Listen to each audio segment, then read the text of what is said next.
Inheritances carry more than memories. They carry secrets that can reshape everything you thought you knew about your family.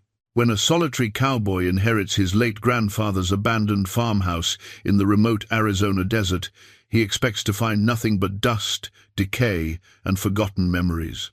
Instead, while prying up rotting floorboards during renovation, he discovers a hidden compartment that's been sealed for decades. Inside lies a rusted strongbox containing Confederate treasury plates and a faded diary, evidence that his beloved grandfather lived a double life as one of the most skilled counterfeiters in American history. What else was buried beneath those floors, and how many lives did those secrets destroy? Before we jump back in, tell us where you're tuning in from, and if this story touches you, make sure you're subscribed, because tomorrow I've saved something extra special for you. Jake Thornton stood at the rusted gate, his worn leather-work gloves gripping the metal as he surveyed what remained of his grandfather's farmhouse. 58 years of sun and hard living had carved deep lines around his eyes, the kind that came from squinting across open ranges and bearing witness to life's disappointments. The Arizona desert stretched endlessly behind him, a landscape of ochre and burnt sienna that had been his grandfather's chosen refuge for over 40 years. The farmhouse sagged like an old man's shoulders, its white paint peeled away in strips to reveal grey, weathered wood beneath. Shingles lay scattered in the yard like fallen leaves, and the porch steps had rotted through in places, creating gaps that looked like missing teeth in an aging smile. Yet despite its dilapidation, something about the structure stirred memories so vivid Jake could almost smell his grandmother's cooking drifting through the screen door. Samuel Thornton had been a giant in Jake's childhood, not in physical stature, but in presence. A quiet man who spoke in measured words and moved with deliberate purpose, he'd embodied everything Jake had come to associate with integrity. Sam had worked this land with his bare hands, raised cattle, fixed fences, and lived simply. He'd been a deacon at the small church in town, the kind of man people called when they needed help moving furniture or mending a broken marriage. The kind of man who paid his debts and kept his word. Jake pulled the gate open, its hinges screaming in protest. 3 months had passed since the funeral, 3 months since he'd stood in the Presbyterian cemetery watching them lower Sam into the red Arizona earth. The lawyer had been matter-of-fact about the inheritance, the farmhouse and its 20 acres, along with a modest savings account that barely covered the property taxes. No fortune, no treasure, just the remnants of a simple life honestly lived. Or so Jake had believed. He'd driven here from his rented room in Prescott, everything he owned packed into his pickup truck. The divorce had been finalized 6 months ago, leaving him with half of nothing and a bone-deep weariness that made every morning feel like lifting stones. His ex-wife Sharon had remarried within 3 months, choosing a dental equipment salesman with a retirement plan and a house in the suburbs. Jake didn't blame her. Ranch work had left him with a bad back, scarred hands, and a bank account that rarely saw 4 figures. The farmhouse represented something he couldn't quite name, not just shelter or a potential sale that might ease his financial burdens, but perhaps a connection to something solid, something that had mattered. Sam had built parts of this house himself, had raised a family here, had died knowing he'd lived according to his principles. In a world that felt increasingly untethered, that meant something. Jake's boots crunched across the gravel drive, prickly pear cactus had invaded the yard, and a mesquite tree had grown up through what used to be his grandmother's flower garden. She'd been gone 15 years now, passed peacefully in her sleep, and Sam had lived alone here ever since. Neighbors said he'd become even quieter after her death, spending long hours sitting on the porch, staring out at the desert as if waiting for something that never came. The front door hung slightly askew, and Jake had to shoulder it open. Inside, the air tasted of dust and mouse droppings and the peculiar staleness of spaces long abandoned. Furniture sat beneath white sheets like ghosts, and everywhere Jake looked, he saw evidence of neglect: water stains on the ceiling, cracks in the plaster, floorboards that groaned ominously under his weight. He moved through the living room slowly, memories rising like smoke. That corner by the window was where Sam's reading chair had sat, where the old man would spend evenings with his Bible or a Louis L'Amour novel, reading by lamplight while crickets sang their evening chorus. The stone fireplace still bore soot marks from countless winter fires. Jake could remember sitting there as a boy, listening to Sam tell stories about working cattle drives in his youth, about the honest sweat of a day's labor, about treating every man with respect, regardless of his circumstances. The kitchen held his grandmother's presence more strongly. Her apron still hung on a hook by the stove, faded blue gingham that smelled faintly of lavender despite the years. Jake touched it gently, remembering her hands rolling out biscuit dough, her voice humming hymns while she worked. She'd taught him that feeding people was an act of love, that hospitality was sacred, that a table brought together could heal almost any wound. 3 bedrooms opened off a narrow hallway. The first had been his mother's room, though she'd left home at 18 and rarely returned. The second had served as a guest room, its narrow bed covered with one of his grandmother's quilts. The third, the master bedroom at the end of the hall, had been where Sam and his wife had slept for 40 years. Jake stood in the doorway of that room, reluctant to enter.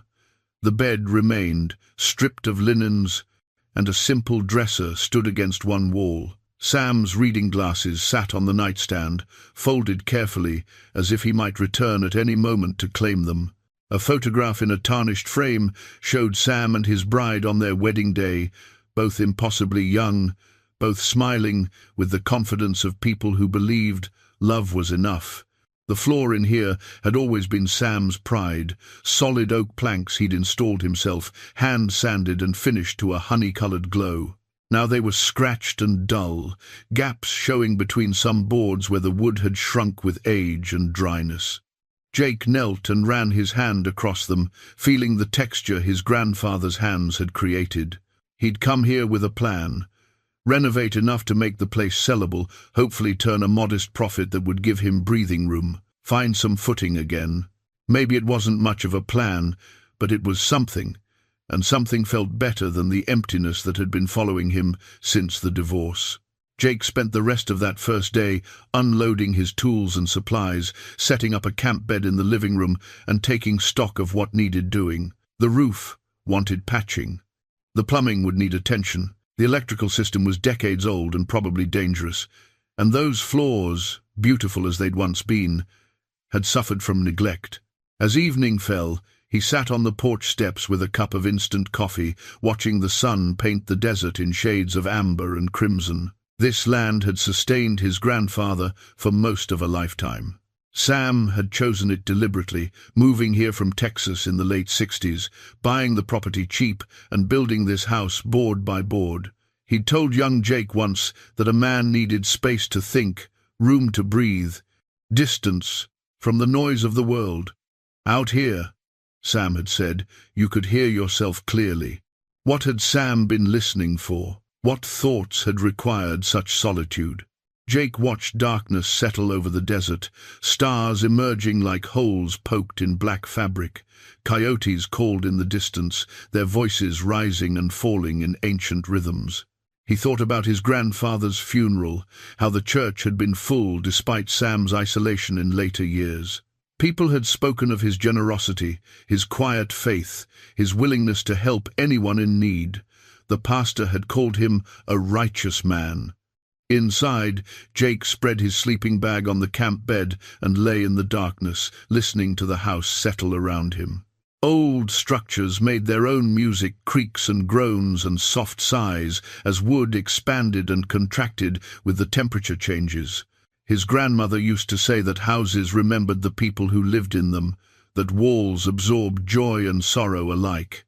If that was true, what stories did these walls hold? He drifted toward sleep, thinking about his grandfather's hands, calloused and strong, capable of both delicate repair work and heavy labor. Those hands had built this place, had held Jake when he was small, had been folded in prayer at every meal. Honest hands, Jake had always thought, the hands of a man who'd earned his rest. In his dreams that night, Jake was 10 years old again, standing in this very house during a summer visit. His grandfather was teaching him to plane wood, showing him how to read the grain, how to let the tool do the work rather than forcing it. Sam's hands guided his smaller ones, patient and sure. "Everything worth doing requires attention," Sam had said. "You can't rush good work. The wood will tell you what it needs if you listen." Young Jake had nodded, not fully understanding but wanting desperately to please this man he admired so completely. Sam had always treated him like someone whose thoughts mattered, whose questions deserved real answers. In a childhood marked by his parents' constant arguing and eventual separation, those summers with his grandparents had been islands of stability and peace. Morning came with brilliant desert light streaming through unwashed windows. Jake rose stiff and sore, made coffee on his camp stove, and ate a breakfast of canned beans and stale bread. He'd never been much of a cook, a fact Sharon had mentioned frequently during their marriage. But out here, alone with his thoughts and his work, the simplicity felt appropriate. He began in the master bedroom, figuring he'd work his way through the house room by room. The floor concerned him most. Several boards moved when he stepped on them, suggesting rot or loose nails beneath. Jake knelt with his tools spread around him, those worn leather work gloves protecting his hands as he started pulling up damaged baseboards. The gloves had been Sam's, found in a toolbox in the shed. They fit Jake's hands almost perfectly, worn soft from years of use, stained with oil and varnish and the honest dirt of manual labor. Wearing them felt like receiving his grandfather's blessing, like being granted permission to care for this place Sam had loved. As Jake worked, he found himself talking to Sam in his mind, explaining what he was doing and why, asking for guidance the way he had as a boy. It felt foolish and comforting at the same time. The dead couldn't answer, but perhaps their presence lingered in the spaces they'd inhabited, in the objects they'd touched, in the memories of those who'd loved them. By mid-morning, Jake had removed several sections of baseboard and was testing each floorboard systematically. Most were solid despite their age, requiring only cleaning and refinishing. A few showed water damage near the exterior wall and would need replacing. He made notes, calculated costs in his head, tried to determine if he could afford quality materials or would have to make do with cheaper alternatives. That's when he found the board near the foot of where Sam's bed had stood. It moved differently than the others, with a deliberate looseness that didn't match natural settling. Jake pressed down on one end and watched the other lift slightly, like a lever or seesaw. His pulse quickened without knowing why. He worked his fingers into the gap and pried upward. The board came free easily, too easily, and Jake realized it had been designed to be removed. Below the floor joists, someone had carved out a space in the subfloor itself, a hiding place. And in that hiding place sat a metal box, its surface mottled with rust and age. Jake sat back on his heels, staring into the darkness beneath the floor. His hands, still wearing his grandfather's gloves, began to tremble. Sam had hidden something here, had created this secret compartment and concealed it beneath his bed where he would sleep above it every night. Why would a man like Sam Thornton need a hiding place? What could he possibly have wanted to keep secret? The questions hung in the dusty air as Jake reached down into the darkness. The box was heavier than expected, solid metal with a hasp and lock that had corroded with time. He lifted it carefully, set it on the floor beside him, and just stared at it for a long moment. Outside, a crow called from somewhere in the desert. The wind picked up, rattling loose shingles on the roof. Jake felt as if he stood at the edge of something vast and unknown, as if opening this box might change everything he thought he understood about his grandfather, his family, and himself. Part of him wanted to put the board back, seal away whatever secrets Sam had hidden, let the old man rest with his mysteries intact. But that was cowardice, and Jake had never been a coward. If Sam had left this behind, if he'd created this hiding place knowing it might be found someday, then perhaps he'd meant for someone to discover the truth. Perhaps, after a lifetime of silence, Sam wanted his story known. Jake took a deep breath, picked up a screwdriver, and began working on the corroded lock. The lock resisted at first, rust having fused metal to metal over decades of neglect. Jake worked patiently, applying penetrating oil, letting it seep into the corroded mechanism, then trying again. His grandfather had taught him that patience was a virtue most people talked about, but few practiced. "Everything opens eventually," Sam used to say. "You just have to give it time and respect." After 20 minutes of careful work, the lock gave way with a grinding snap. Jake paused, his heart hammering against his ribs. Whatever lay inside this box had been important enough for Sam to hide it beneath his bedroom floor, to keep it secret for what must have been decades. The weight of that secrecy pressed down on Jake like a physical thing. He lifted the lid slowly. The hinges protested but held. Inside, wrapped in oilcloth that had mostly disintegrated into brittle fragments, lay objects that made no sense to Jake's eyes. His first thought was that he'd found old printing blocks, the kind used for letterpress work. They were metal plates, roughly 8 inches by 10 inches, their surfaces covered in intricate engravings. He lifted one carefully, turned it toward the light streaming through the window. The detail was extraordinary: elaborate scrollwork, portraits in profile, numbers and text in mirror image as printing plates would be. But as Jake studied the design, recognition crept over him like cold water. He'd seen images like this before, in history books and museums. These were Confederate currency designs, $20 bills, if he wasn't mistaken. Treasury notes from the Civil War era. But these weren't bills, these were the plates used to print them. Jake's hands shook as he set the first plate down and examined the others. 5 plates in total, each one a different denomination. $10, $20, $50, $100, and $500. The craftsmanship was remarkable, the kind of work that required extraordinary skill and precision. These weren't crude forgeries or amateur attempts. These were professional-grade counterfeiting tools, the kind that could produce nearly undetectable fake currency. Beneath the plates, wrapped in separate oilcloth, lay a leather-bound book. The cover was water-stained and mildewed, the binding cracked with age, but when Jake opened it carefully, the pages inside were still legible. Handwritten entries in ink that had faded to brown filled the pages, dates, notes, observations. His grandfather's handwriting, though younger and stronger than Jake remembered from birthday cards and Christmas letters. The first entry was dated the 17th of May, 1963. "Received the commission today. The money is more than I've made in 5 years of honest work combined. I tell myself it's not really stealing, the Confederacy is long dead, and these bills have no value except to collectors. But I know that's a lie I'm telling myself. What I'm about to do is create perfect forgeries, and someone will use them to defraud collectors and dealers. Blood money, even if no one bleeds." Jake read the words 3 times, each reading failing to make them more believable. His grandfather, the deacon, the man who'd quoted scripture at dinner and insisted on saying grace even over sandwiches at lunch, had been a counterfeiter. Not just any counterfeiter, but one skilled enough to work with Confederate treasury plates to create forgeries so perfect they would fool experts. He turned pages, reading entries that detailed the technical process. Sam wrote about studying original bills, about learning the engraving techniques used in the 1,860 seconds, about sourcing paper that would match the age and composition of authentic currency. The level of detail was staggering, revealing a mind capable of meticulous research and painstaking craftsmanship. The 3rd of June 1963. The plate work is finished.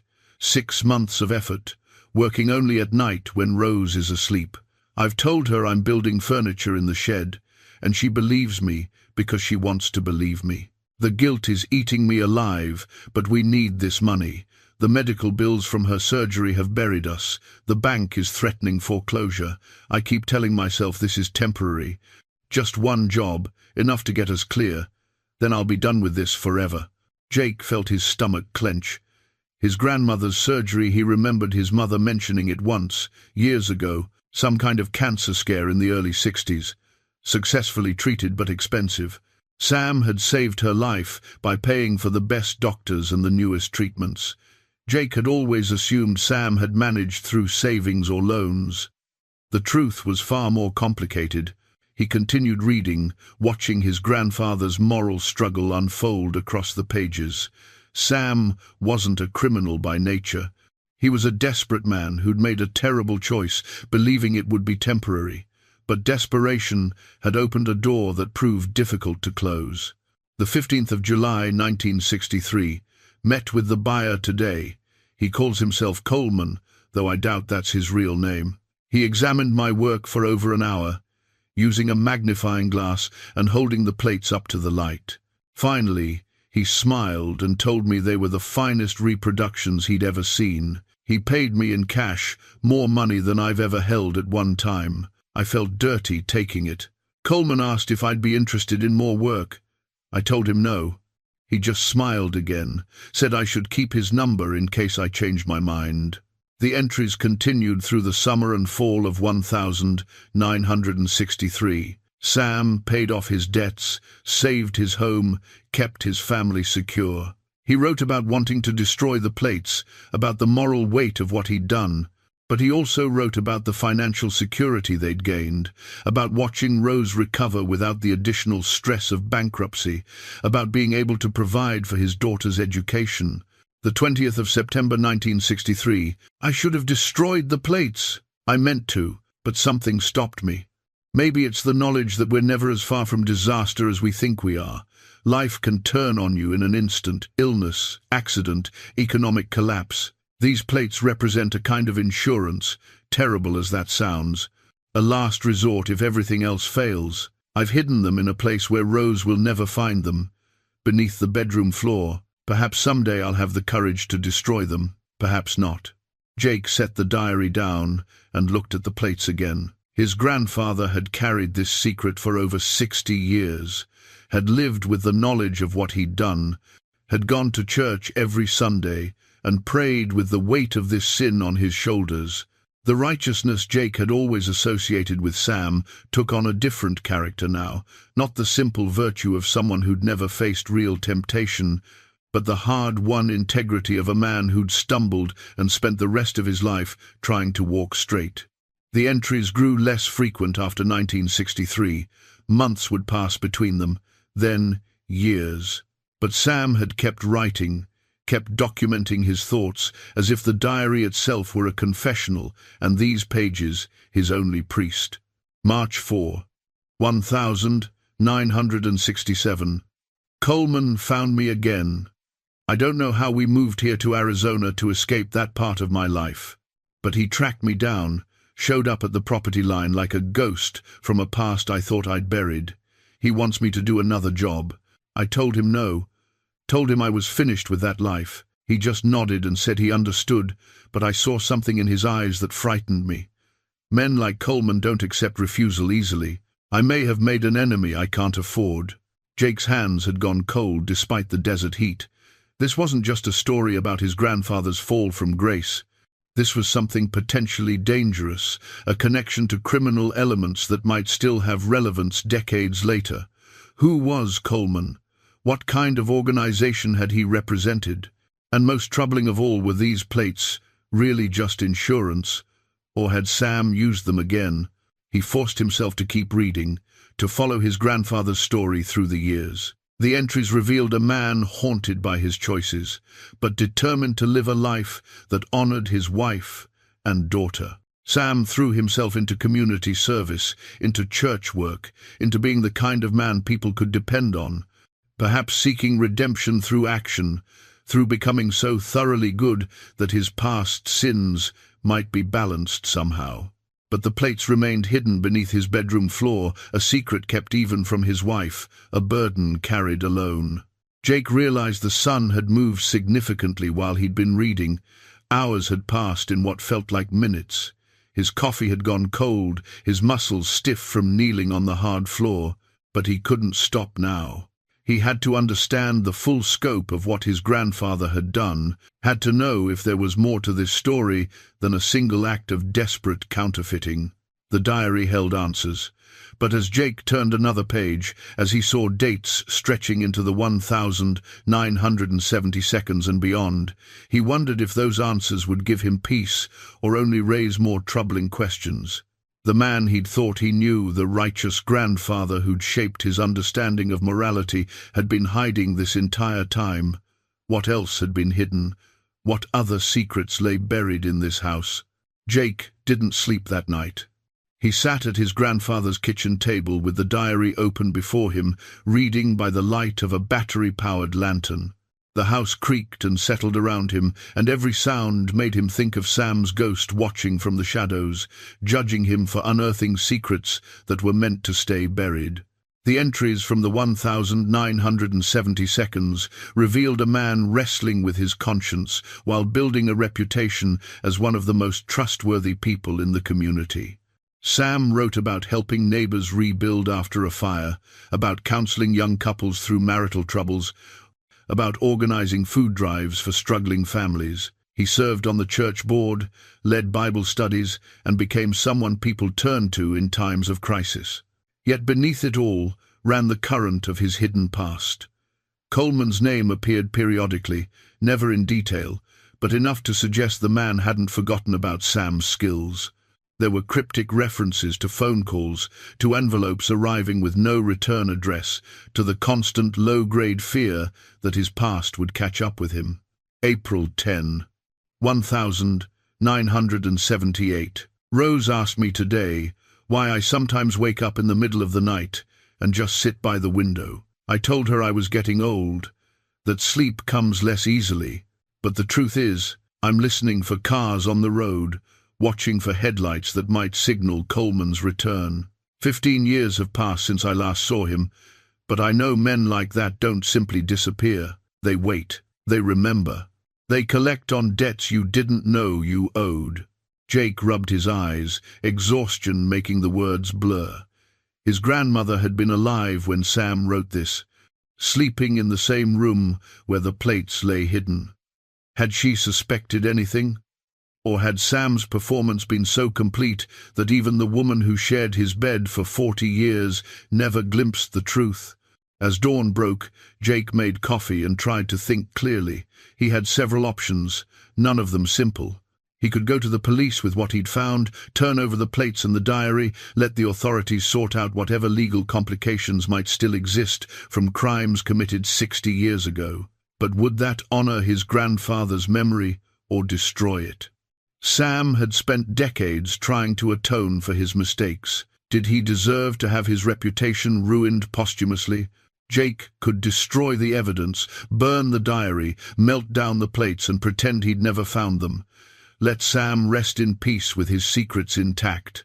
But that felt cowardly, and it would leave Jake with questions that would haunt him for the rest of his life. What else had Sam been involved in?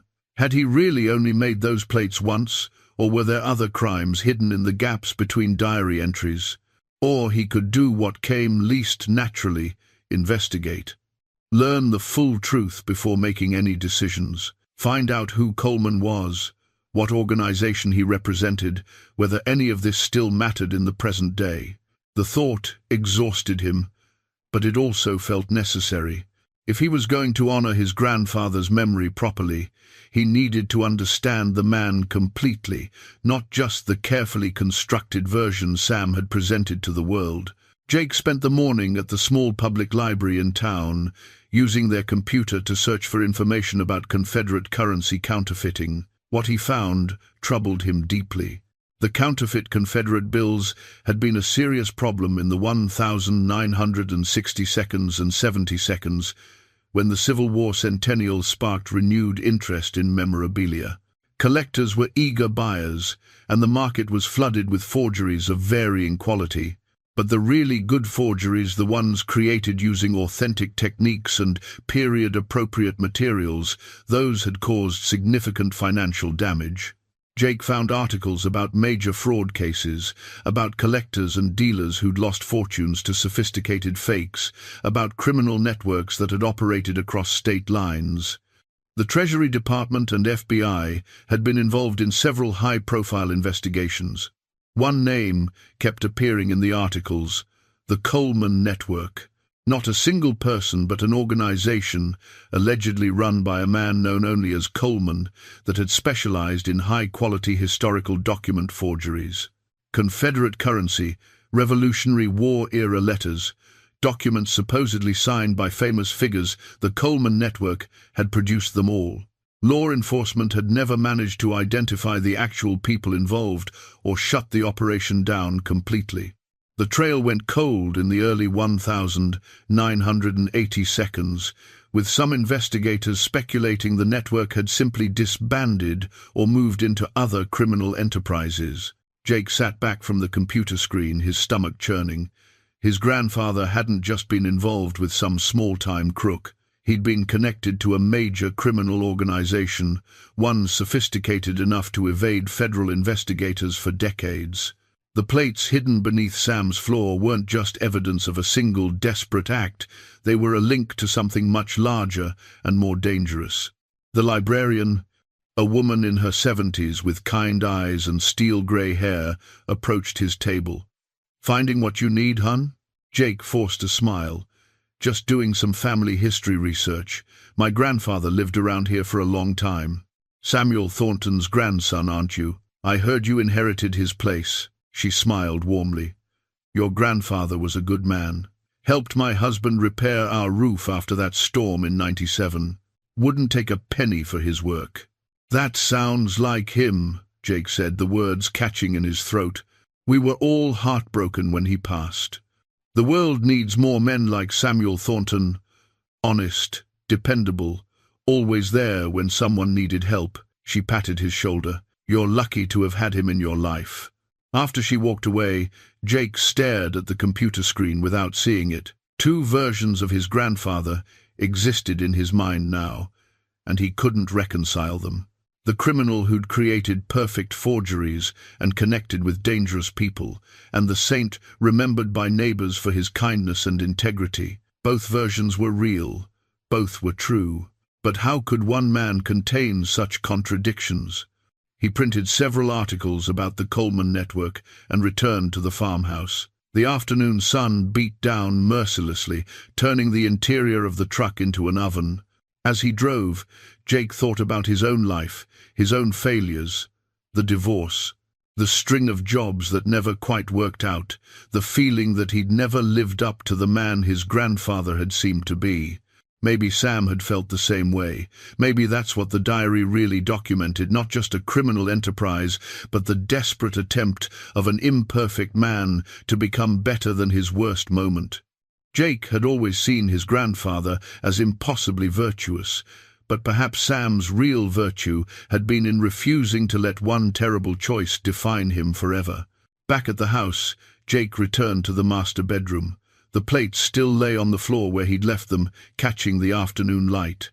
They were beautiful objects in their own right, representing hundreds of hours of meticulous work. His grandfather had been an artist, in his way, a criminal artist, but an artist nonetheless. Jake picked up one of the plates, felt its weight in his hands. Somewhere out there, Coleman or his associates might still be alive, might still remember the craftsman who'd created such perfect work. Sam had lived in fear of that for decades, if the diary was to be believed. Had he been right to be afraid? Was Jake in danger now, simply by possessing these objects?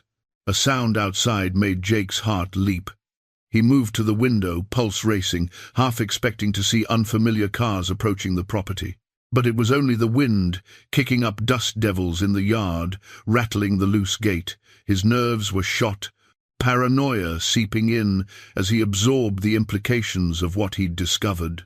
He needed help, needed someone he could trust to provide perspective on this situation. But who? The local police seemed inadequate for something this complex. The FBI? That would mean exposing everything, destroying his grandfather's reputation without understanding the full story first. Jake returned to the diary, determined to read every entry, to understand the complete arc of his grandfather's life. Maybe somewhere in these pages, Sam had left guidance for this exact situation. Maybe he'd known, toward the end, that someone would eventually find his hidden secrets and need to know what to do with them. The sun was setting again when Jake found the entry from 2019, written in a shaking hand that showed Sam's age. "My heart is failing. The doctors give me months, maybe a year. I should feel peace, having lived a long life and made my amends as best I could. But I'm afraid, not of death, but of judgment, both divine and human. If someone finds these plates after I'm gone, what will they think of me?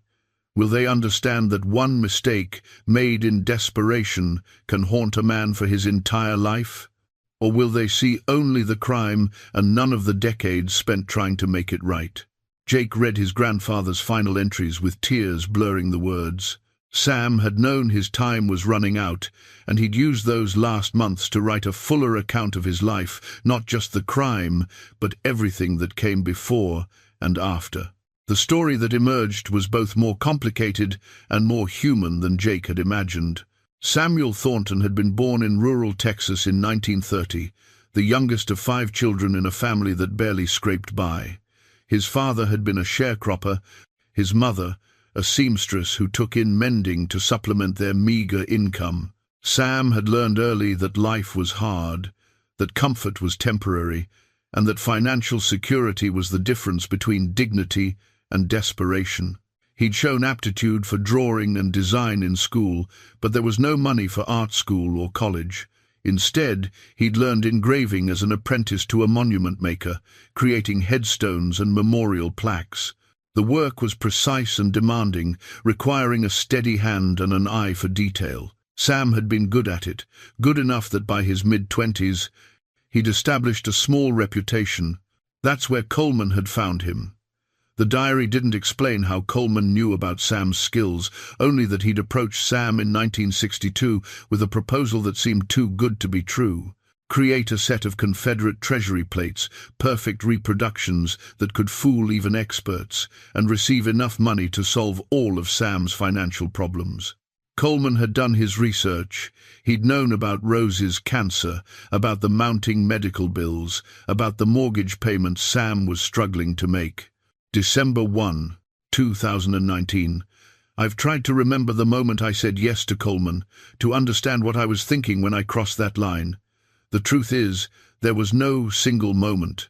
It was a gradual erosion, first agreeing to look at reference materials, then agreeing to make sketches, then starting the actual plate work. Each step felt small enough to justify, and by the time I recognized what I'd become, I was already too deep to turn back. Jake set the diary down and walked through the house, trying to imagine his grandfather's state of mind in those early days. Sam would have worked on the plates in secret, probably in the shed behind the house where he kept his engraving tools. Rose would have been recovering from surgery, weak and dependent, trusting her husband to handle their finances. The weight of that trust must have been crushing. In the shed, Jake found remnants of Sam's workshop. Dusty engraving tools hung on a pegboard, organized with the precision Jake remembered from his grandfather's approach to everything. A workbench ran along one wall, its surface scarred with decades of use. Jake ran his hand across the wood, wondering if this was where Sam had created the plates that now lay hidden in the bedroom.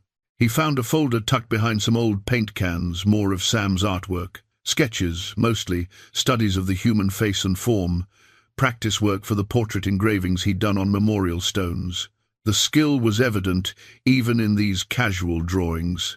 Sam had been genuinely talented, and Jake felt a pang of loss for the life his grandfather might have lived if circumstances had been different.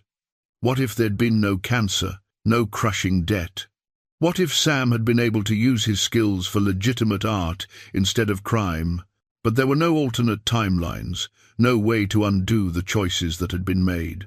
There was only the reality Jake had inherited a farmhouse full of secrets and a decision about what to do with them.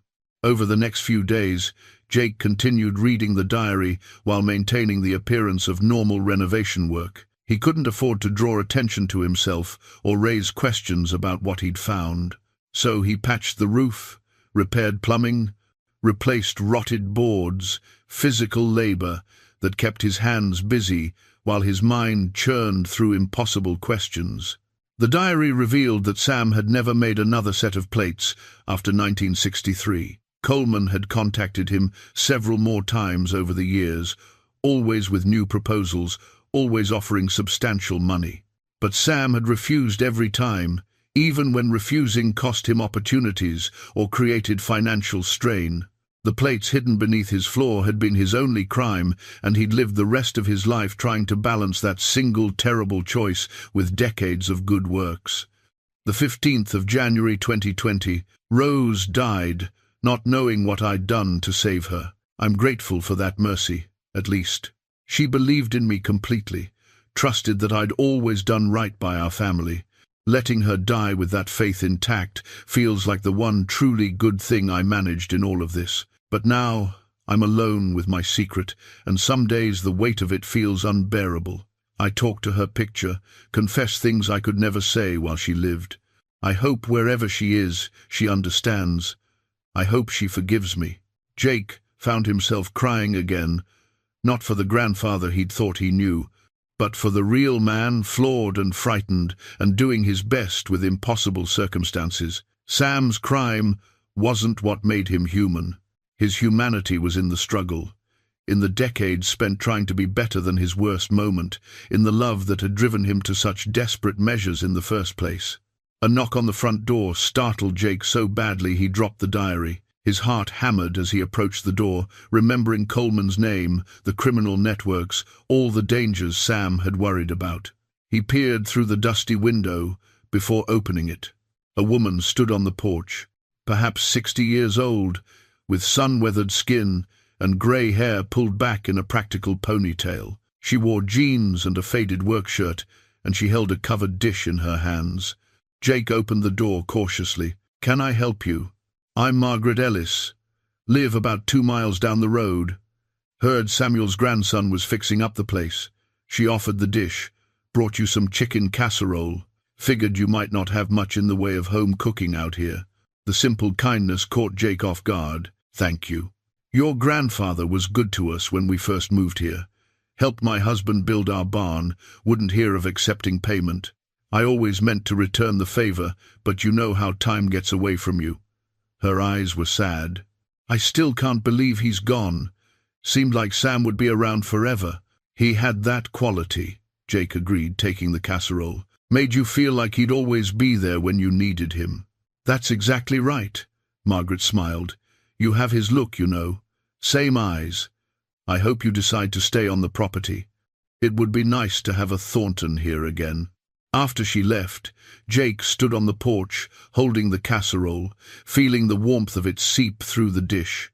People had loved his grandfather, had trusted him, had seen him as a pillar of their community. That version of Sam was real too, just as real as the frightened man who'd made counterfeiting plates in a desperate moment. The complexity of it felt overwhelming. Jake wanted a simple narrative, a clear judgment of right or wrong, but life didn't work that way. People were complicated. They made terrible choices, and good choices, sometimes simultaneously. They carried their mistakes like stones in their pockets and kept walking anyway. Jake returned to the bedroom, to the plates and the diary, to the physical evidence of his grandfather's dual nature. He needed to finish reading, needed to understand if Sam had left any guidance for what to do with this knowledge, and he needed to decide soon. The renovation couldn't go on forever. Eventually, he'd have to make choices about the property, about the secrets it held, about what kind of legacy he would help create. The diary had more pages, yet unread. Jake settled in with Margaret's casserole and continued his grandfather's story, reading into the night, searching for answers that might not exist. The entries from the early 2000s showed a different kind of struggle. Sam's health had begun declining, and with it came a deeper urgency to make sense of his life. He wrote about attending the funerals of friends, about watching the community he'd built slowly disappear as people died or moved away. He wrote about loneliness, about the particular isolation that comes from carrying secrets no one else knows. But he also wrote about Jake. Reading his grandfather's observations about him felt like looking in a mirror held by someone else's hand, familiar but distorting, revealing aspects of himself Jake hadn't fully recognized. The 7th of March 2007, Jake came by today, his marriage clearly struggling, though he won't admit it. I see myself in him, that stubborn pride, the refusal to ask for help even when drowning. He talks about Sharon like she's the problem, but I recognize the pattern. He's running from something inside himself, just like I did for years. I want to tell him that running never works, that you take your demons with you wherever you go. But men like us don't accept advice easily. We have to learn everything the hard way. Jake set the diary down, feeling exposed. Sam had seen through him even then, had recognized the fault lines in his marriage years before they'd finally cracked open. Why hadn't his grandfather said something? Why had Sam let him stumble toward divorce without offering the wisdom of his own experience? But maybe Sam had tried, in his own way. Jake remembered conversations on this porch, his grandfather's careful questions about how things were going, his suggestions that pride could be an expensive luxury. Jake hadn't wanted to hear it then. He'd been too caught up in his own defensive narrative, too certain that his problems were unique and his choices justified. The irony stung. He'd spent years trying to live up to an image of his grandfather that turned out to be partly fiction. Sam hadn't been the flawless moral authority Jake had imagined. He'd been a man who'd made terrible mistakes and spent his life trying to atone for them. Maybe if Jake had known that, maybe if Sam had trusted him with the truth, they could have talked honestly about failure and redemption instead of Jake pretending everything was fine while his life fell apart. But secrets had a way of perpetuating themselves. Sam had kept his hidden to protect his family's image of him. Jake had hidden his struggles to avoid disappointing the grandfather he admired. Both of them had chosen isolation over vulnerability, and both had paid the price. Jake spent the afternoon driving into town to buy supplies for the electrical work. The hardware store was quiet, staffed by a young man who barely looked up from his phone. Jake wandered the aisles, picking up wire and outlet boxes, trying to look like someone with a simple home repair project rather than someone whose life had been upended by discoveries beneath the floorboards. On the way back, he stopped at a diner for lunch. The place was half full with locals, farmers and ranchers, mostly men and women in work clothes, taking a break from the demands of desert living. Jake found a booth by the window and ordered coffee and a sandwich. The normalcy of it felt surreal after days spent absorbed in his grandfather's secret history. An older man at the counter caught Jake's eye and nodded. After a moment he picked up his coffee and walked over. "You're Sam Thornton's grandson, right? Saw you at the funeral." Jake gestured to the empty seat across from him. "Jake Thornton, please join me." The man settled in with a grateful sigh. "Tom Becker. Had a ranch next to your grandfather's property for near about 30 years before I sold out and moved into town. Sam was a good neighbor, best I ever had, truth be told." "Seems like everyone has a story about how he helped them with something," Jake said. "More than something, more than one thing, too." Tom stirred sugar into his coffee thoughtfully. "When I lost my barn to fire back in '93, Sam showed up the next morning with his tools and spent the next 3 weeks helping me rebuild. Never asked for payment, wouldn't even accept meals. Said neighbors help neighbors, and that was just how things should be." Jake nodded, recognizing the man his grandfather had worked so hard to become. "But you know what stuck with me most?" Tom leaned forward slightly. "It was something he said while we were working. He told me that a man's past mistakes don't have to define his future, that every day is a chance to be better than you were yesterday. At the time, I figured he was just trying to make me feel better about losing the barn. But looking back, I think maybe he was talking about something deeper, like he knew something about mistakes and redemption that most of us don't learn until it's too late." The observation hit Jake hard. Sam had been leaving breadcrumbs all along, sharing the wisdom he'd earned through his own struggles without revealing the specifics of those struggles. How many other people had received these small pieces of his grandfather's hard-won understanding? How many had benefited from Sam's mistakes without knowing where that wisdom came from? "I think you're right," Jake said quietly. I think he knew exactly what he was talking about. After Tom left, Jake sat with his cooling coffee, thinking about legacy. What did it mean to leave something behind? Was it the physical objects, the farmhouse, the hidden plates, the diary? Or was it the impact on people's lives, the moments of kindness and wisdom shared? The difference made in a community over decades? Sam had created both kinds of legacy. The criminal evidence hidden beneath his floor, and the network of people whose lives he'd touched with generosity and grace. Which legacy mattered more? Which one defined who he'd really been? Jake drove back to the farmhouse in the late afternoon light, the desert glowing gold and copper around him. He thought about his own legacy, such as it was. A failed marriage, a string of jobs that hadn't worked out, no children, few close friends. What would people say about him at his funeral? Would anyone remember him as someone who'd made their life better? It wasn't too late to change that. If Sam had managed to transform himself from criminal to pillar of the community, surely Jake could figure out how to be a better version of himself. But first, he needed to understand the full scope of what he'd inherited. The diary still had pages unread, and Jake had the growing sense that the real revelation was still coming. Inside the house, he returned to his grandfather's words. The entries from 2015 onward took on a more reflective tone, as if Sam knew his time was growing short and wanted to leave a comprehensive account. The 23rd of June 2015, "I've been thinking about Coleman again lately, wondering if he's still alive, if he still remembers the craftsman who made those plates. I've spent 50 years looking over my shoulder, waiting for him to return with another proposal or a threat. But maybe he forgot about me long ago. Maybe I've wasted decades fearing something that ceased to be relevant years ago. Or maybe he's been watching all along, waiting for something I can't predict. The not knowing is its own kind of torture." Jake felt a chill despite the heat. If Coleman was still alive, he'd be in his 80s or 90s by now. Old, probably retired from whatever criminal enterprises he'd been involved in. But criminal organizations didn't always die with their founders. They passed down through generations, evolved into new forms, maintained institutional memory of assets and opportunities.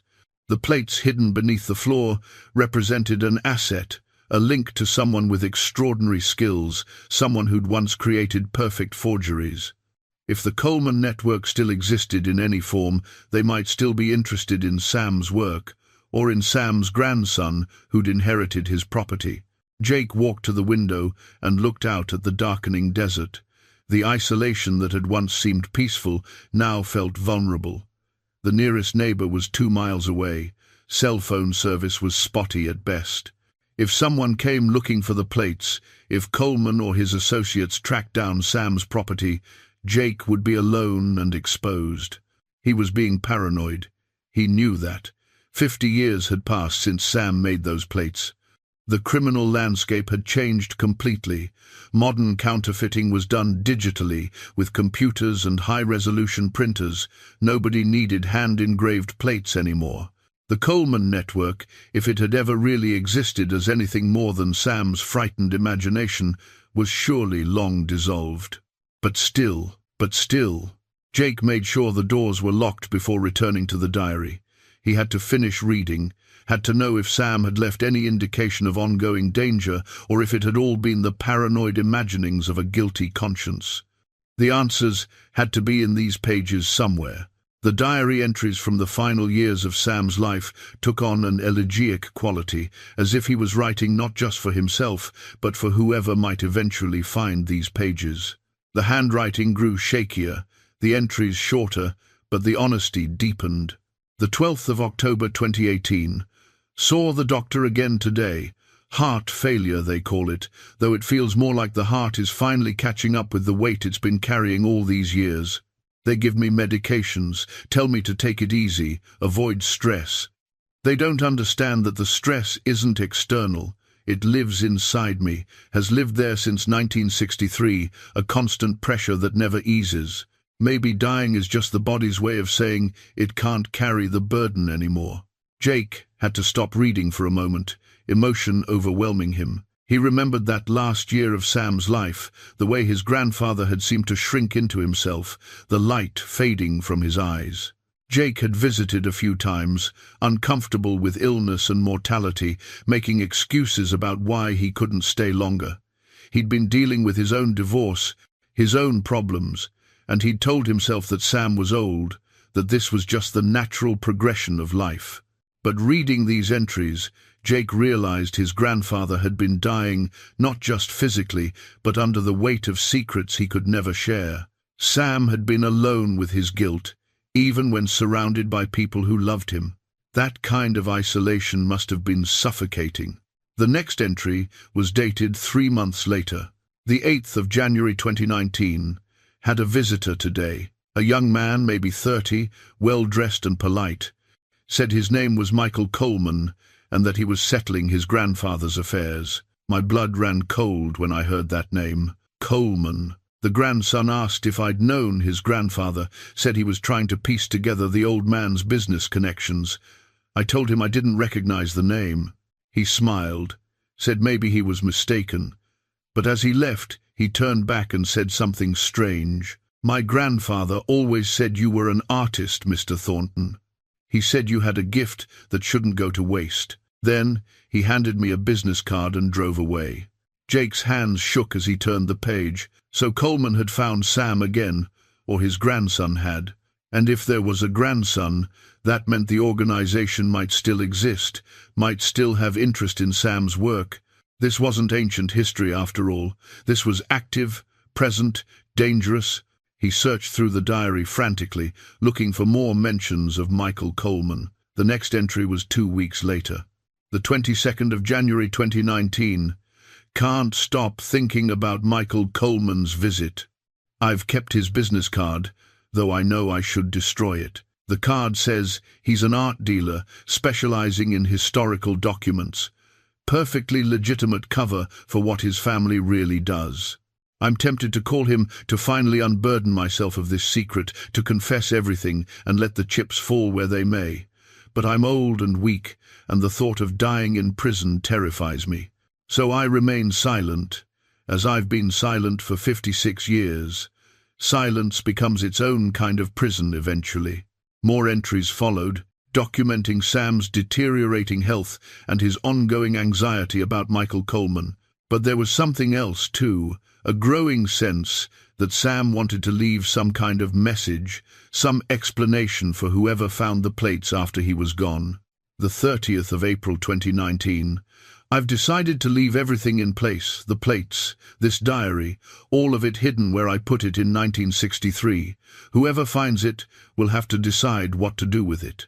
Maybe that's cowardice, passing the burden to someone else, but I'm too tired to make that decision myself. If it's Jake who finds it, I hope he'll understand that I loved him, that I was proud of him, that I always wished I could tell him the truth, but feared losing his respect more than I feared death itself. I hope he'll see that people are more complicated than they seem, that we all carry secrets and regrets, and that the measure of a life isn't in never falling, but in how we rise after falling. Tears blurred Jake's vision. This message had been meant for him specifically. Sam had known there was a good chance Jake would inherit the property, would eventually find the hidden compartment. The diary wasn't just a confession, it was a conversation with a grandson Sam had hoped would understand. But understanding didn't solve the practical problems. If Michael Coleman knew about Sam's past, if he'd visited just a year before Sam's death, then he probably knew about the property, about the likelihood that evidence still existed. Had Michael been waiting for Sam to die so he could approach the property's new owner? Was he watching even now? Jake stood and paced the room, trying to think through his options logically. He could take everything to the police, let them handle it. But what crime had actually been committed? Creating counterfeit plates 60 years ago, with no evidence they'd been used more than once. The statute of limitations had surely expired, and turning in the evidence would destroy Sam's reputation without accomplishing anything meaningful. He could try to contact Michael Coleman, feel out what the man wanted, but that seemed incredibly foolish. If Coleman was involved in criminal activity, reaching out to him could put Jake in danger, or he could do what Sam had done, hide the evidence again and hope it all went away. But that felt like the weakest option, leaving him vulnerable to whatever might happen next. The sun had set while Jake was lost in thought. He moved through the house, turning on lights, checking doors and windows, feeling exposed in a way he never had before. The desert darkness pressed against the windows like something alive and watching. He made coffee and returned to the diary, determined to read the remaining entries. There weren't many left. Sam had died in December 2019, just 8 months after his last written words. The final entries were brief and increasingly difficult to read, written in a hand that shook with age and illness. The 15th of November 2019, heard a vehicle on the road last night, moving slowly past the property. Probably nothing, probably paranoia, but I got up and watched from the window until it passed. Michael Coleman said his grandfather had died years ago, but that doesn't mean the organization died with him. Networks like that have a life of their own. They remember, they wait. I hope I'm wrong. I hope I'm just a frightened old man, seeing threats that don't exist. But I've learned to trust my instincts about such things. 3 more brief entries followed, each one documenting strange occurrences, another slow-moving vehicle, a phone call from an unknown number, the sense of being watched. Sam's fear had been real and growing in those final weeks. He died knowing that his past might catch up with his family even after he was gone. The last entry was dated the 3rd of December 2019, just days before Sam's death. If you're reading this, I'm gone. I hope it's Jake who finds these words. I hope he understands that every choice I made after 1963 was an attempt to balance the scales, to be worthy of the second chance I gave myself. I hope he knows I'm sorry. Sorry for the burden I'm leaving him. Sorry for not being the man he thought I was. Sorry for all the ways I fell short.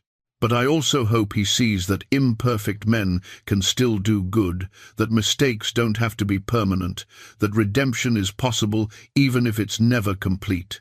The plates are his to do with as he sees fit. I trust his judgment more than I trusted my own. Tell the truth or keep the secret, either choice requires courage.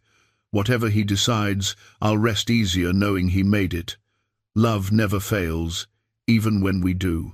Jake read the final words 3 times, tears streaming down his face. His grandfather had trusted him with this impossible decision, had believed in his moral judgment, even knowing Jake would discover Sam's deepest failings. That trust felt both like a gift and an unbearable weight.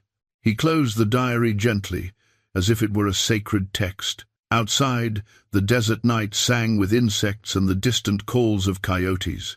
The house settled around him with its familiar creaks and groans, and somewhere in the darkness, maybe real and maybe imagined, threats waited that his grandfather had feared until his final breath.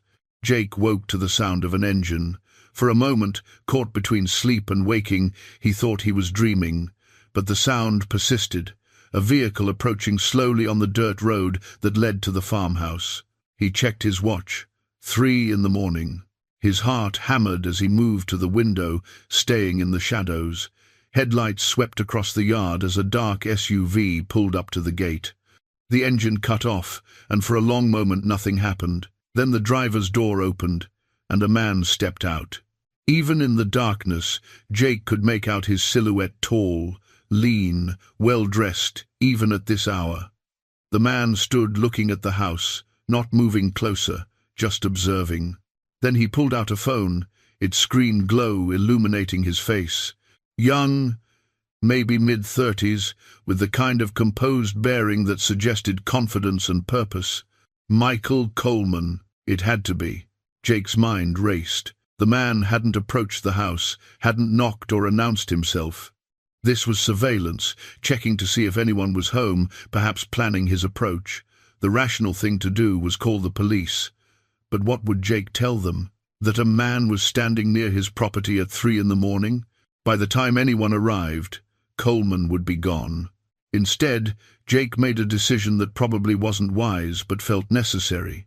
He opened the front door and stepped onto the porch, making himself visible in the ambient starlight. The man's head turned sharply. For a moment they stared at each other across the distance. Then the man raised a hand in a gesture that was either greeting or acknowledgement. Jake stayed where he was, neither inviting nor threatening. After a long moment the man walked slowly toward the porch, his movements deliberately non-threatening. As he got closer, Jake could see he was indeed young, with dark hair and intelligent eyes. He wore expensive, casual clothes, not the sort of thing you'd expect from someone on a criminal surveillance mission. "Mr. Thornton?" the man called out, when he was about 20 feet away. "Who's asking?" Jake's voice was steady, despite his racing pulse. "My name is Michael Coleman. I think you might be expecting me." He stopped at the bottom of the porch steps, making no move to come closer. "I apologize for the hour. I saw your lights were on, and thought you might be awake. It's 3 in the morning. My lights aren't on." Michael smiled slightly. "No, I suppose they're not. I'm not very good at this, to be honest. Subterfuge isn't really my thing." He held up both hands, showing they were empty. "I'm not here to threaten you or cause problems. I'm here because I think we need to talk about something my grandfather left unfinished. Your grandfather is dead, according to what you told Sam. So you found the diary. Good, that makes this easier." Michael pulled out a business card and held it out. "I'm an art dealer, legitimately. I specialize in historical documents and currency. My grandfather was involved in less legitimate aspects of the same business, but that part of the family enterprise ended when he died in 2010. Jake didn't take the card. "What do you want?" "To finish a conversation my grandfather started 60 years ago, and to warn you about something you probably haven't considered." "May I come up? I promise you're not in danger from me, but we should talk somewhere less exposed." Every instinct told Jake this was a bad idea, but his grandfather's diary had mentioned Michael's visit, and Sam hadn't seemed to think the younger Coleman was an immediate threat. And there was something in the man's bearing that suggested sincerity, not menace. 5 minutes, Jake said. "We talk on the porch." Michael climbed the steps slowly, stopped a respectful distance away, and leaned against the porch railing. Called him the best craftsman he'd ever worked with, said those plates were works of art. He regretted pressuring your grandfather into making them. Regret doesn't undo damage. No, it doesn't. But here's what you need to understand. My grandfather kept records. Very detailed records of every transaction, every item, every person involved in his organization. When he died, those records passed to me. I've spent the last 10 years trying to clean up the mess he left behind, to make amends where possible, and destroy evidence that could still hurt people. Jake felt a chill. "You have evidence of what Sam did." "I have his original agreement with my grandfather, documenting the commission for the plates. I have photographs of the plates themselves, taken in 1963. I have detailed notes about the quality of his work." Michael paused. "And I know that 3 sets of forgeries were produced using those plates, all between 1963 and 1965, sold to collectors who had no idea they were buying fakes. The total fraud was significant, over $2 million in today's dollars. Sam said he only made the plates, that he wasn't involved in actually using them. That's true. My grandfather had his own printing operation, but legally, your grandfather was part of the conspiracy. If this information were to come to light, even posthumously, it would destroy his reputation and possibly create legal complications for his estate, meaning you." Jake's stomach turned. "So you're here to blackmail me?" "No," Michael's voice was firm. "I'm here to offer you a trade. Give me the plates, let me destroy them along with all the documentation connecting your grandfather to my grandfather's organization. In exchange, Samuel Thornton's name stays clean. The secret stays buried where it should have stayed 60 years ago." It made sense on the surface, but Jake had learned enough about criminal organizations to be suspicious. And if I refuse? Then you keep the plates and I destroy the records anyway. I meant what I said about making amends. Michael met Jake's eyes directly. I'm not my grandfather. I don't run a criminal network. I'm just trying to clean up his legacy and help the people he damaged. Your grandfather was a victim as much as he was a participant. He made one mistake in a moment of desperation, and it haunted him for the rest of his life. He doesn't deserve to have that become his legacy. Jake studied the younger man's face, trying to read sincerity or deception. Why should I trust you? Because I visited your grandfather a year before he died. I told him the same thing I'm telling you, that I had evidence connecting him to my grandfather's crimes, and that I wanted to destroy it. He didn't believe me then either, but I did it anyway. I burned every document that mentioned his name, every photograph, every piece of evidence except for one set of copies that I've kept as insurance against my grandfather's former associates. Former associates? Michael's expression darkened. My grandfather's organization didn't die with him. Some of his colleagues continued the work, evolved it into other forms of fraud. They know about the plates your grandfather made, and they know about this property. I've been watching it since Samuel died, making sure they don't come looking, but I can't watch forever. The implications hit Jake like cold water. You're saying I'm in danger.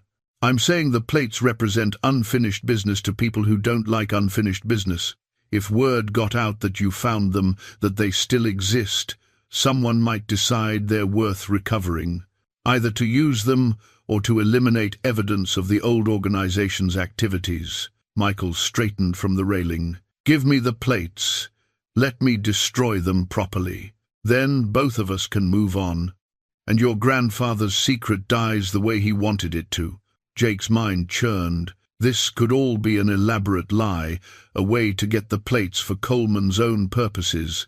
But if it was true, if there really were former associates of Coleman's grandfather watching this property, then Jake was sitting on something far more dangerous than he'd realized.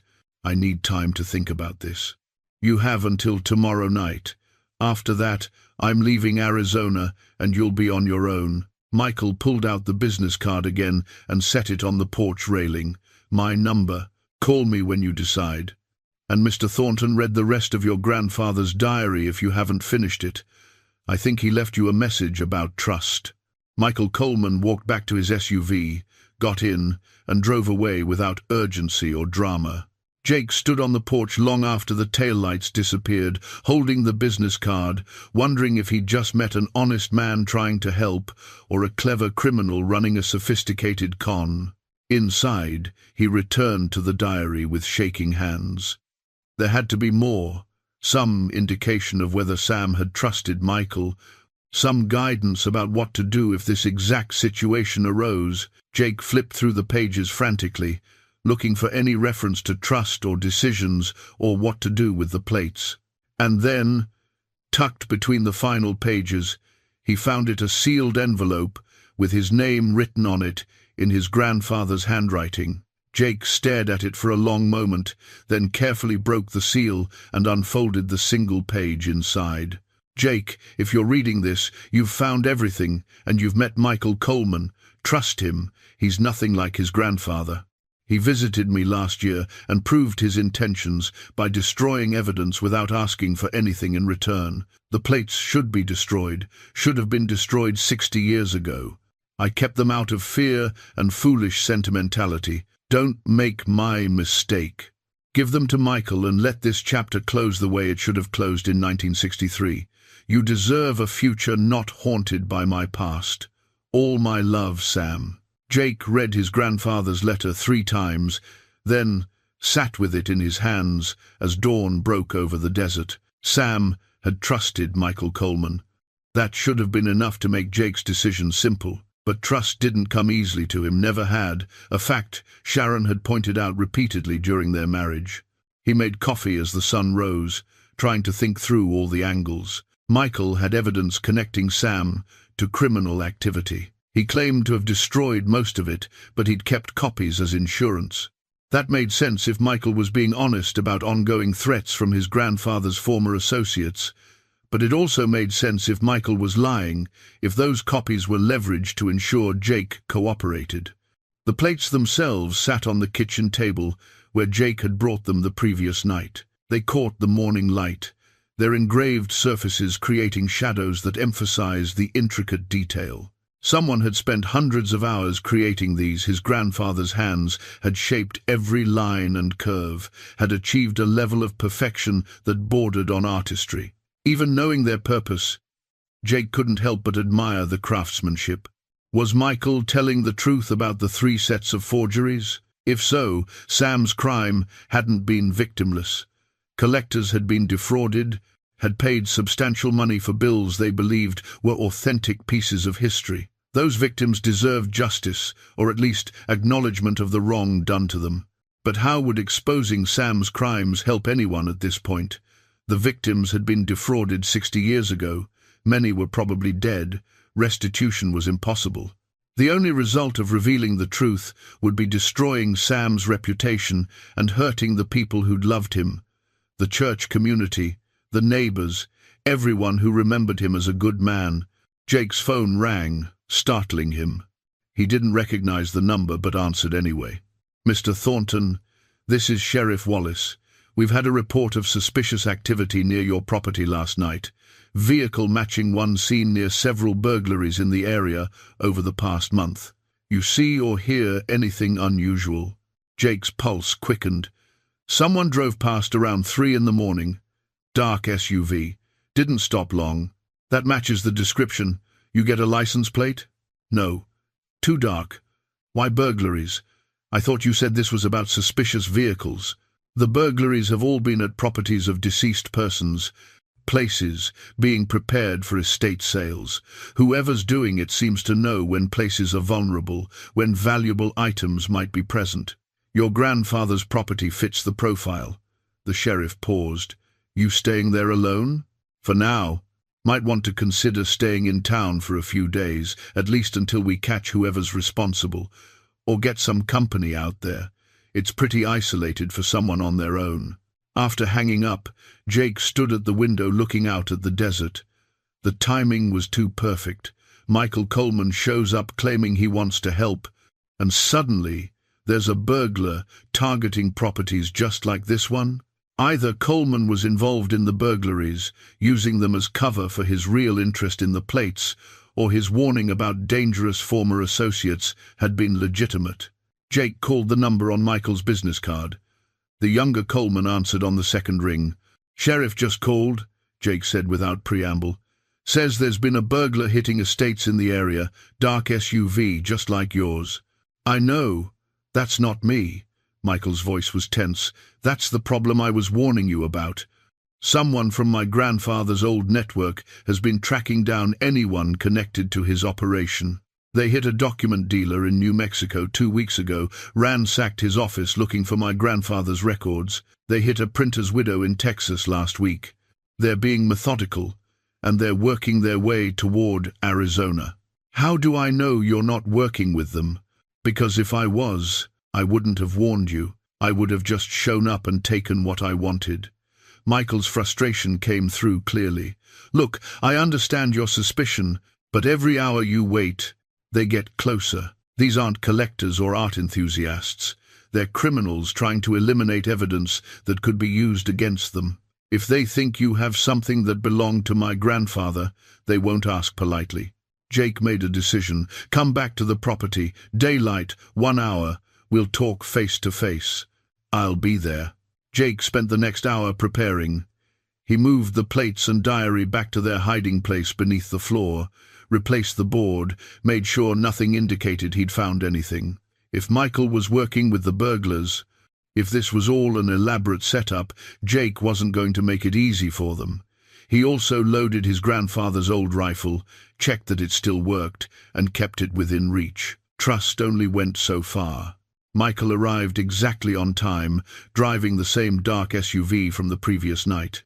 In daylight, Jake could see it was well maintained but not new, with Arizona plates and no distinguishing features. Michael got out empty-handed, wearing jeans and a simple button-down shirt, looking more like a graduate student than a criminal. "Thank you for seeing me again," Michael said, stopping at the porch steps. "Come inside, we'll talk properly." They sat at the kitchen table, the space where Sam's diary indicated his grandfather had shared countless meals with family and friends. Michael looked around the room with something like sadness in his eyes. "My grandfather talked about this place, said it was where Samuel Thornton found peace, where he went to escape the weight of what he'd done." Michael's gaze returned to Jake. "I never met your grandfather, but from what mine said, I think they weren't so different. Both of them got caught up in something they regretted. Both spent years trying to make amends. Your grandfather was the instigator. Sam was the victim." "That's partly true, but my grandfather didn't force Samuel to take the job. He offered money, and your grandfather said yes. They both made choices, and they both had to live with the consequences." Michael leaned forward slightly. "I'm not defending what my grandfather did. I'm just saying that criminal and victim aren't always clear categories. Sometimes people are both." Jake thought about his own life, his own mistakes, the failed marriage, the jobs he'd walked away from, the bridges he'd burned through pride and stubbornness. Victim and perpetrator, maybe everyone was both, in different ways at different times. "Tell me about these people looking for evidence. Who are they, specifically?" Michael pulled out his phone and showed Jake a photograph. Two men, both in their 50s or 60s, standing outside a building Jake didn't recognize. The one on the left is Frank Morrison, used to handle distribution for my grandfather's organization. The one on the right is Joseph Kern, who ran the printing operation. Both did time in federal prison in the 80s. Got out, went quiet for a while. But they're active again, working with new people, targeting anything that might connect them to old crimes. Why now? Why after all these years? Because there's a statute of limitations on fraud, but not on murder. And there were two deaths connected to my grandfather's organization that were never fully investigated. If evidence surfaced that could reopen those cases, Morrison and Kern could face prosecution. They're trying to eliminate anything that might implicate them." Jake felt his blood run cold. Sam wasn't involved in any murders. No, but he was connected to the organization that committed them. His testimony, if he'd ever given it, could have been devastating. Morrison and Kern know that. They know about the plates, about this property, about you. That's why I've been watching, trying to intercept them before they get here. You said they hit other properties. What happened to the people there? Michael's expression darkened. The document dealer was beaten badly enough to be hospitalized. The printer's widow died of a heart attack when they broke into her home. The police are calling it natural causes brought on by stress, but I think Morrison scared her to death deliberately. Jake stood and walked to the window. A car was approaching on the distant road, dust trailing behind it. His nerves jangled with sudden fear, but it was just Margaret Ellis, his neighbor, driving past on her way to town. She waved, and Jake waved back, trying to look normal and calm. "What's your stake in all this?" Jake asked, still watching the road. "Why do you care what happens to me or my grandfather's reputation?" "Because my grandfather destroyed lives, and I'm trying to fix what I can. Because Samuel Thornton made one mistake in desperation and spent 60 years being a good man, and he deserves better than to have his name dragged through the mud posthumously. And because I'm tired of running damage control for crimes I didn't commit." Michael's voice was weary. "My whole adult life has been about managing my grandfather's legacy. I want to close this chapter and move on with my own life." Jake turned back to face him. "If I give you the plates, what happens to them?" "I'll destroy them. Melt them down or smash them into unrecognizable pieces. I'll document the destruction and show that documentation to Morrison and Kern, make it clear there's nothing left to find. Then hopefully they'll leave this alone and focus on covering their tracks some other way. And the copies of evidence you mentioned? I'll give them to you to destroy. Once the plates are gone, there's no reason to keep them. Your grandfather's secret dies with the evidence." Michael met Jake's eyes steadily. "I know you have no reason to trust me, but I'm asking you to trust what your grandfather wrote in that letter. He knew me, at least a little.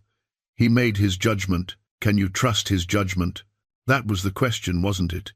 Jake had spent his whole life trusting his grandfather's judgment, believing Sam was a moral authority worth emulating. Finding out about the criminal past had shaken that faith.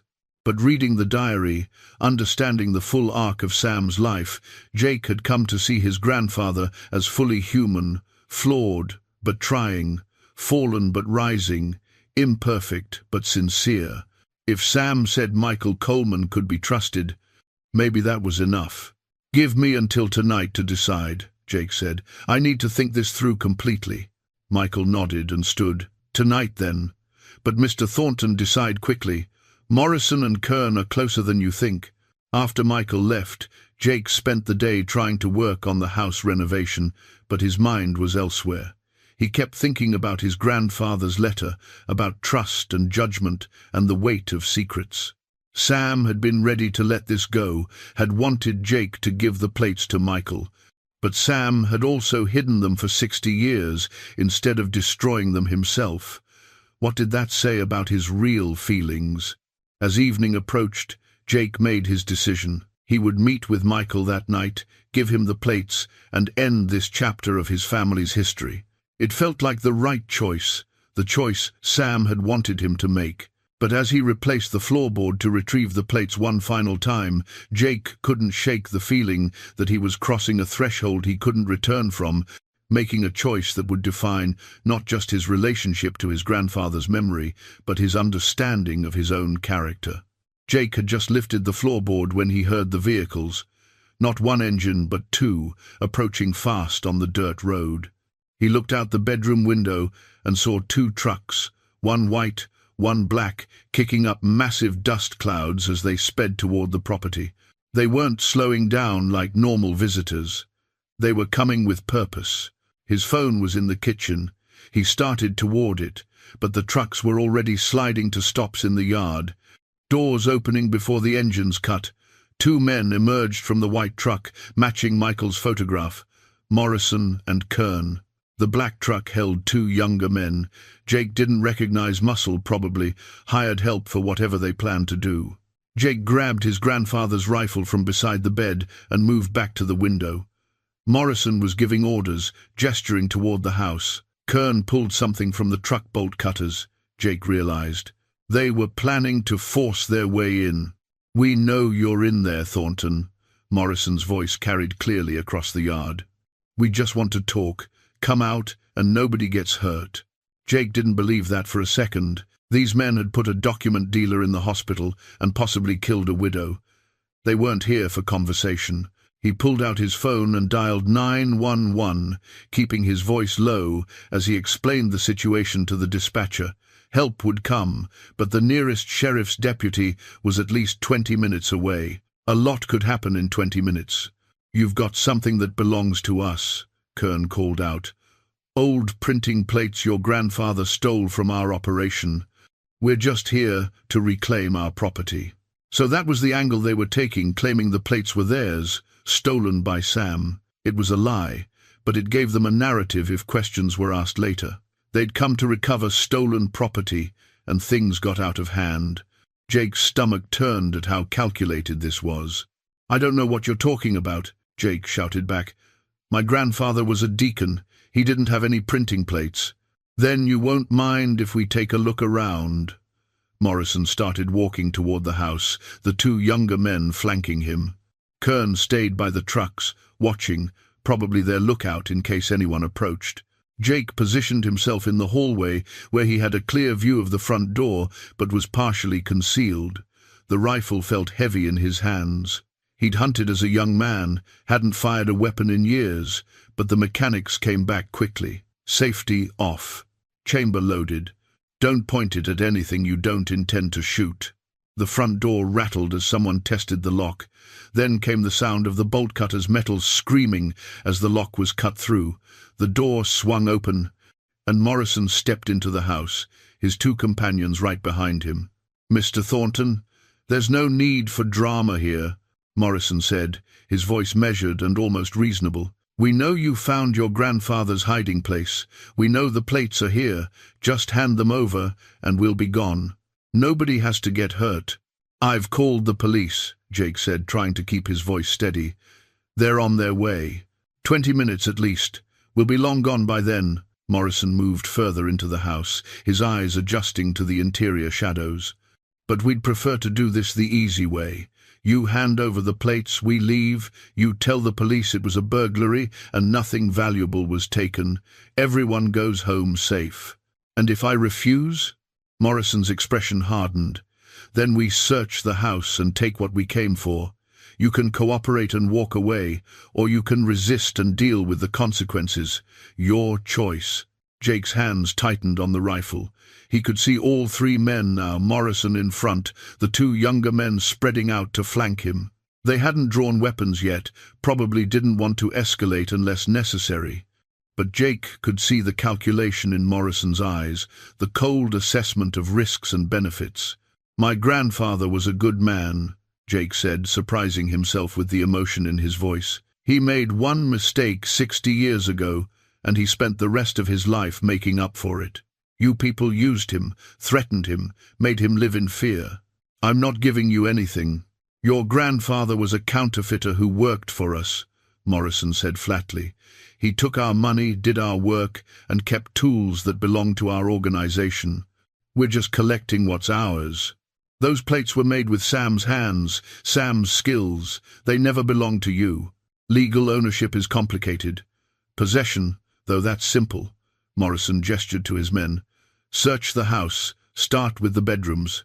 Jake stepped into view, raising the rifle to his shoulder, pointing it directly at Morrison. The two younger men froze, hands moving toward concealed weapons. For a moment, nobody moved, everyone calculating angles and consequences. Get out of my house, Jake said quietly. Now. Morrison studied him with unsettling calm. You prepared to shoot me, Mr. Thornton? Kill a man over some old printing plates? Spend the rest of your life in prison for murder? Self-defense. You broke into my home. My word against yours. And I've got witnesses who'll say you invited us in, that you became violent when we tried to leave. Morrison smiled slightly. You're not going to shoot me. You're not that kind of man. The problem was, Morrison was probably right. Jake had never shot anyone, had never even considered it seriously. Could he actually pull the trigger? Could he take a life, even to protect his grandfather's legacy? His hesitation must have shown, because Morrison's smile widened. The sound of another vehicle approaching made everyone freeze. Morrison's expression shifted from confident to concerned. The newcomer was driving fast, and moments later, Michael Coleman's SUV slid to a stop behind Morrison's trucks, blocking them in. Michael emerged, holding a phone, already recording video. Frank Morrison, Joseph Kern, and two unknown associates breaking and entering Samuel Thornton's property. Got it all on camera, gentlemen. Keep going if you want, but you should know I've already sent copies to 3 different people with instructions to forward to the FBI if anything happens to me or Mr. Thornton. Morrison's jaw tightened. Stay out of this, Coleman. This doesn't concern you. Everything about my grandfather's organization concerns me, especially when you're threatening people to cover up your own crimes. Michael walked closer, still filming. I've got evidence linking both of you to 2 murders connected to the old network. Evidence I've been holding as insurance. You hurt Jake Thornton, you hurt me, and that evidence goes straight to federal prosecutors. You're bluffing, Kern said, but his voice wavered. Am I? Want to test that theory? Because I've got nothing to lose. I'm not part of the organization. I never committed any crimes. I'm just the grandson trying to clean up the mess. But you two, you've got active warrants you don't even know about. Cold case investigators have been building files for years. Michael lowered the phone slightly. Walk away. The plates aren't here. Jake already gave them to me, and I've destroyed them. There's nothing left to find. Jake's mind raced. Michael was lying. The plates were still under the floorboard in the bedroom, but the lie gave Morrison and Kern a reason to leave without escalating the violence. If they believed the plates were already gone, there was no point in continuing. Morrison studied Michael carefully, trying to assess if he was telling the truth. "If you destroyed them, prove it. Show me documentation. I'll send you photos once you're off this property, and I know Jake is safe.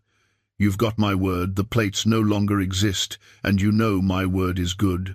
I could have turned everything over to the FBI years ago, but I didn't. I've been protecting the people my grandfather damaged, including you, because I don't want anyone else hurt by his legacy." Michael's voice was firm. "But that protection ends if you harm Jake Thornton. So, make your choice. Walk away clean, or force my hand and face the consequences." The standoff held for what felt like an eternity. Morrison's two companions looked nervous, uncertain whether to follow through on whatever orders they'd been given. Jake kept the rifle trained on Morrison, his finger resting near the trigger, ready, but still hoping he wouldn't have to use it. Finally, Morrison stepped back. "If we find out you're lying about the plates, we'll be back." "You won't find out I'm lying because I'm not." Michael gestured toward the trucks. "Go, now, before the sheriff arrives." Morrison jerked his head at his men, and they retreated toward the vehicles. Kern looked like he wanted to argue, but thought better of it. Within minutes, both trucks were pulling away, leaving deep ruts in the yard as they accelerated back toward the road.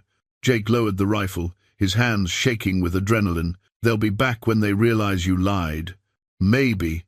But by then we'll have the real plates destroyed and the evidence distributed where they can't touch it." Michael finally stopped recording and pocketed his phone. "Are you okay?" "I think so." Jake set the rifle down carefully and leaned against the wall. "Thank you. If you hadn't shown up when you did. I've been watching the property since this morning, saw them arrive and called the sheriff before I drove in. Backup should be here soon if you still want to file charges for the break-in." Jake thought about it, then shook his head. "Filing charges means answering questions. Questions might lead to why they were really here, what they were looking for. Better to let it go and finish this the way you suggested." Michael nodded. "Then let's get the plates and end this. Once they're destroyed, Morrison and Kern have no reason to come back. The secret dies with the evidence." They moved to the bedroom, and Jake pried up the floorboard one final time. The strongbox sat in its hiding place, holding Sam's greatest shame and deepest fear. Jake lifted it out and carried it to the kitchen table, where he and Michael could examine the contents in good light. The plates gleamed in the afternoon sun, streaming through the windows. Michael picked one up reverently, studying the engravings with an expert's eye. "Remarkable work. My grandfather was right about your grandfather's skill. These are perfect." "They're also evidence of a crime," Jake said quietly. "And they nearly got me killed today. I want them gone." "Agreed." Michael pulled out his phone again and began photographing each plate from multiple angles. "Documentation for Morrison and Kern, proof that I really did have them and really am destroying them. Once these photos are distributed, they'll know it's over." As Michael worked, Jake found himself thinking about his grandfather's letter, about trust and judgment and the weight of legacies. Sam had trusted Michael Coleman with this secret, had believed the younger man would do the right thing. And standing here watching Michael methodically document evidence before destroying it, Jake understood why. Michael could have used these plates for his own purposes, could have sold them or leveraged them for profit. Instead, he was keeping his word to a dead man and a stranger. "What happens to the diary?" Jake asked. "That's yours to decide. It's your family history, not evidence of anyone else's crimes. Keep it, destroy it, whatever feels right." Michael finished photographing the last plate and looked up. "Ready?" They destroyed the plates behind the house, in the same clearing where Sam had once kept his workshop. Michael had brought a portable forge, small but hot enough to melt the metal into unrecognizable slag. One by one, they fed the plates into the flames, watching decades of secrets and fear reduced to molten puddles. Jake had thought he'd feel relief or catharsis, but instead he felt a profound sadness.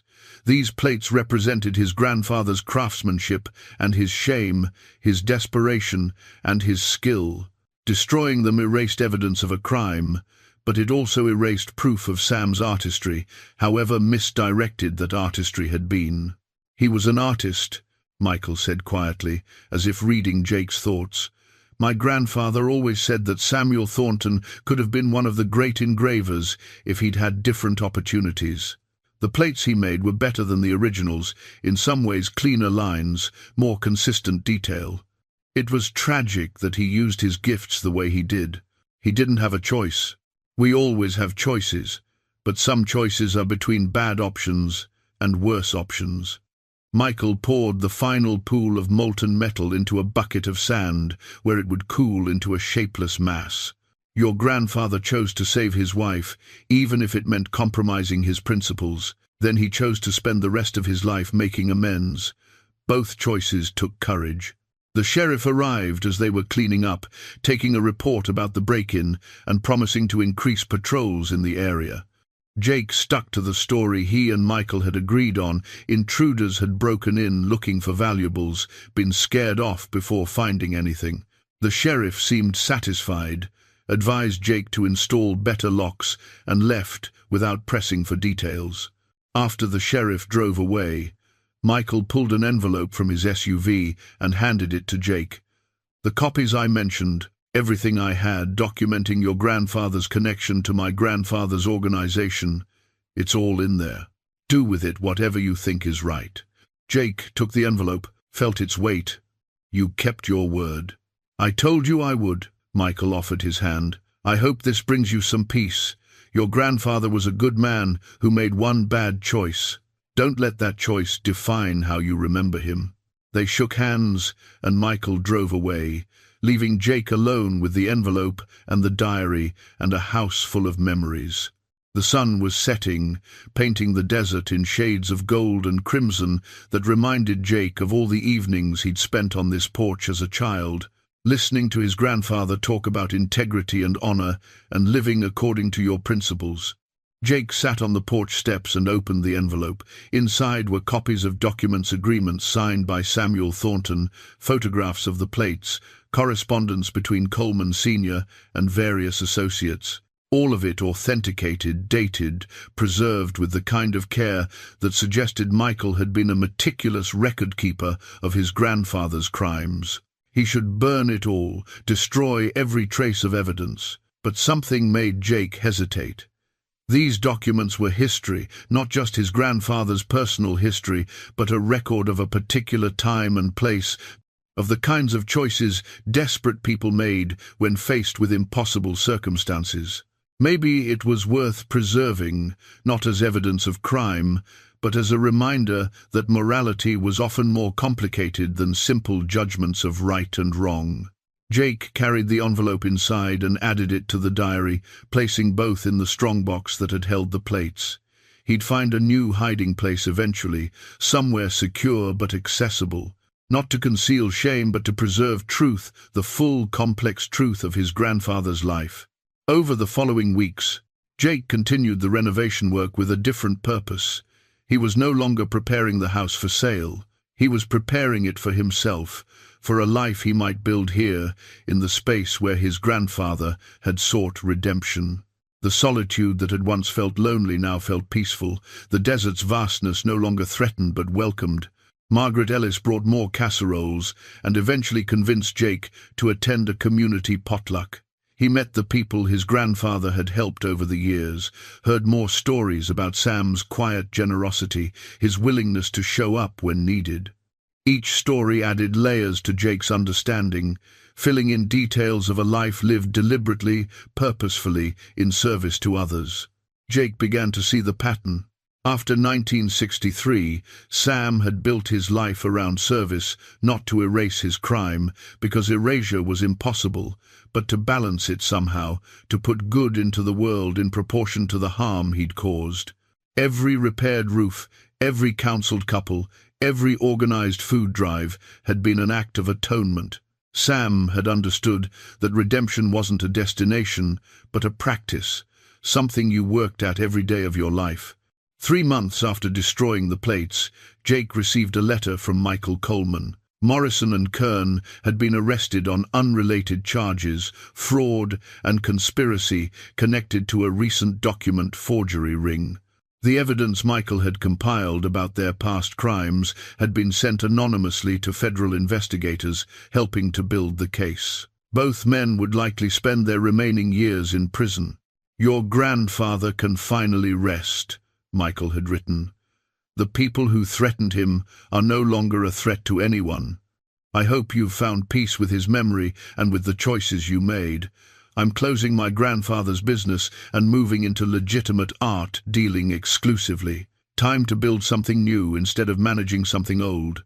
Thank you for trusting me when you had every reason not to. That meant more than you know."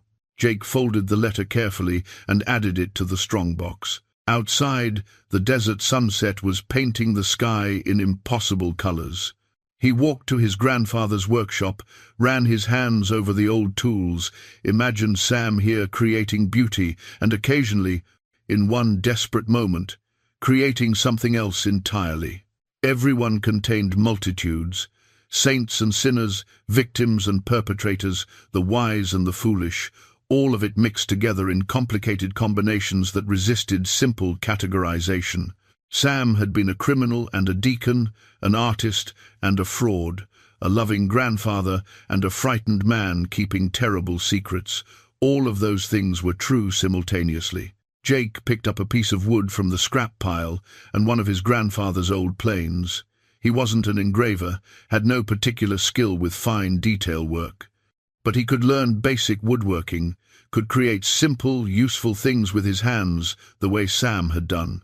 It seemed like a fitting way to honor the complicated legacy he'd inherited, not by pretending the criminal past hadn't existed, but by focusing on the creative impulse that had driven both Sam's crimes and his redemption.